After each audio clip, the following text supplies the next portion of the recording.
Alors Laure, vous êtes Annie Colère, protagoniste du film. Pourquoi avez-vous été attirée spécialement par ce rôle? Alors pour plusieurs raisons. D'abord parce que c'était l'occasion de retrouver Blandine Lenoir, avec qui j'ai déjà travaillé dans Zouzou, et j'ai participé à Aurore aussi. Et puis, très tôt, elle m'avait parlé de ce projet qui parlait du MLAC, etc. Et moi, j'en avais une très vague idée par ma mère, à vrai dire, qui, quand j'étudiais, quand j'étais au lycée, qu'on m'apprenait Simone Veil fait passer cette loi, me disait, dis donc, on a l'impression que c'est elle toute seule qui avait ça, alors qu'à l'époque, il y avait des pressions de groupes, etc. Et donc, qui parlait du MLAC. Mais voilà, pour moi, c'était assez flou, malgré tout.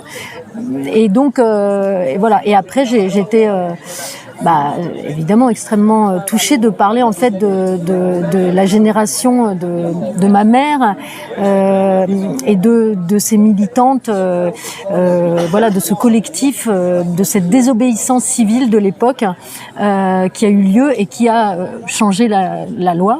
Justement, Blandine, alors comme vous l'avez dit, vous avez déjà travaillé ensemble par le passé, mais pourquoi Laure était vraiment le choix idéal pour ce personnage d'Annie? Je pense que, comme pour n'importe quel cinéaste, quand on sait pour qui on écrit, c'est quand même beaucoup plus stimulant. Et il se passe que Laure m'inspire vraiment beaucoup. On est amis, on a des convictions politiques proches, donc c'est très. Je savais que ce serait j'adore l'actrice qu'elle est, mais je sais pas comment dire ça, mais je pense que quand on se fait confiance, comme on a cette chance, on est beaucoup plus créative et plus libre en fait, parce qu'on sait que l'autre est là pour prendre soin de l'une de l'autre. C'est-à-dire que je sais que Laure, elle saurait me dire aussi non mais cette scène ça va pas, et comme moi je peux tout lui dire parce qu'elle me fait confiance, et ça je sais pas comment dire, ça nous rend très puissantes quoi dans ce qu'on fait. Pourquoi avoir voulu traiter ce sujet en particulier, qui est la lutte en faveur du droit à l'avortement, qui est plus que jamais d'actualité? On l'a vu récemment avec ce qui est arrivé aux États-Unis, et qui est survenu après le tournage d'Annie Colère. Pourquoi précisément traiter ce sujet? Moi, ça fait une dizaine d'années que le sujet m'obsède. À partir du moment où j'avais vu à Madrid des manifestations énormes qui voulaient interdire l'avortement, donc j'ai commencé à m'intéresser à tout ce qui se passait partout en Europe. Et depuis 10 ans, en fait, ça ne fait qu'empirer toutes les situations partout. La Pologne, etc., l'Italie. Par exemple, en Italie, c'est légal, mais presque 80% des médecins sortent la clause de conscience pour pas pratiquer les avortements. Donc, au final, il y a des lois qui sont pas appliquées. Et en France aussi, en fait, ça se durcit beaucoup de plein de façons. Ça serait peut-être un petit peu long d'expliquer là, mais donc voilà, il me semble que toutes les lois qui ont été gagnées de haute lutte par une mobilisation civile, par des mouvements comme ça, on les gagne grâce à une lutte, mais donc si on s'arrête de lutter, on les perd très vite. Donc il faut jamais baisser la garde. Et puis hélas, je vous avoue que les États-Unis, on s'y attendait pas du tout. Moi, quand j'ai commencé le financement du film, j'ai pu entendre des gens me dire « mais c'est encore un sujet, l'avortement ». Donc, c'était pas si clair dans la tête des gens que le sujet était vraiment d'actualité. Oui. Et en plus, moi, par exemple, je me rappelle que de Jacques Chirac, qui était Premier ministre. Non, quand il était président, je sais plus. Quand il y avait les mouvements anti-IVG, c'était Premier ministre en 84. Et en fait, donc les mouvements anti-avortement qui venaient dans les lieux s'enchaîner ou essayer de culpabiliser les femmes qui venaient pour se faire avorter. Et c'est quelque chose quand même qui est très fragile et qui est toujours remis en question d'une manière ou d'une autre. Et il y avait eu cette loi. Il y avait Jacques Chirac qui avait proposé de dérembourser l'IVG. Voilà. Et grâce au mouvement, qui avait eu immédiatement plein de manifestations dans la rue, du coup, il a retiré cette proposition. Mais pour vous dire que c'est toujours un petit peu dans l'air, quoi. Sur la sellette. L'avortement d'Annie dans le film est montré en temps réel. C'est une scène très forte, très puissante. Pourquoi avoir fait ce choix de le donner à voir dans le temps vraiment réel, que ça prend, plutôt qu'avoir recours à des coupes pour justement raccourcir ce moment qui est très très fort?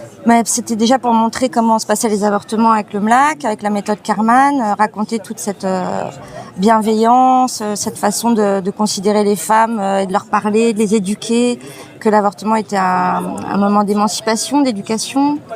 C'est-à-dire que l'intervention médicale devenait une intervention sociale aussi. Et puis aussi pour arrêter de stigmatiser l'avortement, c'est-à-dire que souvent l'avortement, je sais pas, il a dû être représenté 10 fois à tout péter dans toute l'histoire du cinéma, et c'est toujours des scènes assez violentes, dures, glauques. Le Mlax avait vraiment une autre proposition.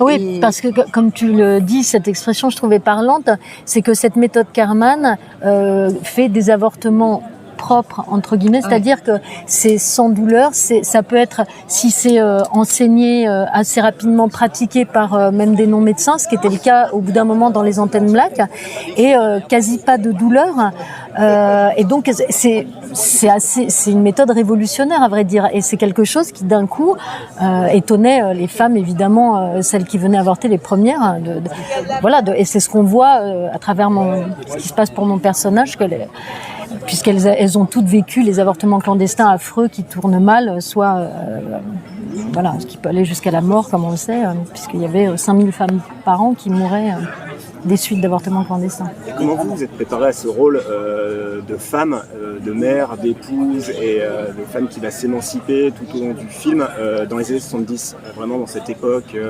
avec un sujet qui est plus que jamais d'actualité, comme on l'a dit tout à l'heure, mais qui a un décalage quand même, puisque c'était il y a quelques décennies. Vous savez, j'étais petite dans les années 70. Pour moi, c'est pas non plus quelque chose de complètement étranger. Et puis bon, je veux dire, il n'y a pas vraiment de préparation. Je veux dire, il y a un scénario qui est extrêmement bien écrit. Il y a après, surtout, ce qui était important, c'était l'ambiance qui s'est créée immédiatement entre nous, entre ce groupe de comédiennes qui devions porter, cette parole-là, cette histoire-là. Et c'était ça le plus important. Et ça ne se prépare pas. Après, il y a évidemment Blandine, qui emporte tout le monde dans sa traversée, et du coup il y avait quelque chose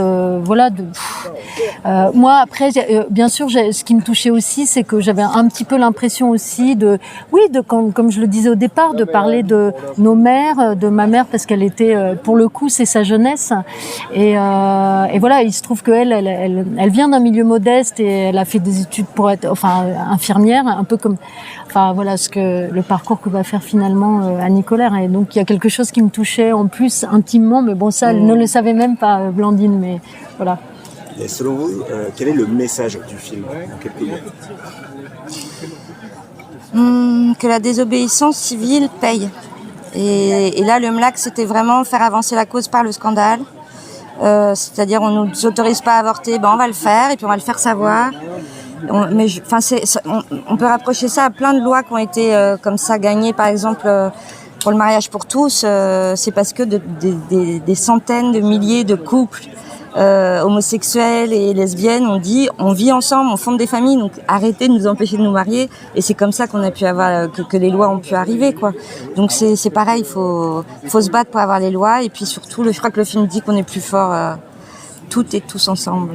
Alors, quelle anecdote vécue ensemble ou séparément au Festival du film francophone d'Angoulême pouvez-vous nous raconter? Est-ce que vous avez un moment particulièrement marquant que vous avez envie de partager? C'est la première fois que je viens, donc...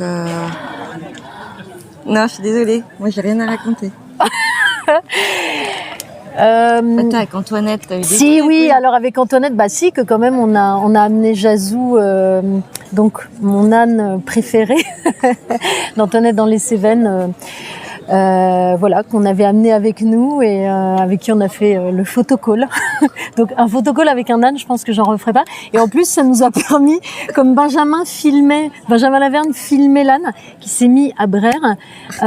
Et en fait, on s'est dit, mais il a repassé la vidéo, et donc il a entendu Brère et il s'est remis à Brère. Et on s'est dit, oui, évidemment, on n'avait pas pensé à cette méthode très con, d'enregistrer ce son. Voilà. Donc, ça peut servir à des éleveurs qui auraient, à faire tourner des ânes. Voilà. Merci infiniment. J'ai peut-être regretté cette anecdote. Non, elle est bien.